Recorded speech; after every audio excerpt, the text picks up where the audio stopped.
ఇప్పటికి మా కింద ఒక 15-20 మంది రోజు డైలీ భోజనం తినాల్సిందే. నా దగ్గర ఒక 45, మా వాళ్ళ దగ్గర ఒక 7 మంది, అట్లా కంటిన్యూ 20 మంది దాకా అందరి మీద ఉన్నారు. ఇప్పటికి 20 మంది 20 కుటుంబాలను పోషించుకుంటూ పోతానే మాకు అలవాటు భోజనం పెట్టే అలవాటు. వాళ్ళు భోజనం తిని మన ఇంటి దగ్గర పని చేయలేరు అనేది. టయానికి వాళ్ళు పోయి భోజనం చేసి రావాలంటే చేయలేరు.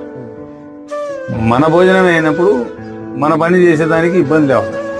వాళ్ళ ఇంటికాడికి పోతే వాళ్ళ భార్య అప్పటికి వండింటుంది, వండకపోయి ఉండొచ్చు, లేకపోవచ్చు ఇంట్లో అప్పటికప్పుడు. అట్లా సంస్కృతి మాకు పూర్వం నుంచి మన ఇంట్లోనే మనమే ఉండాలా, మన భోజనమే తినాలి.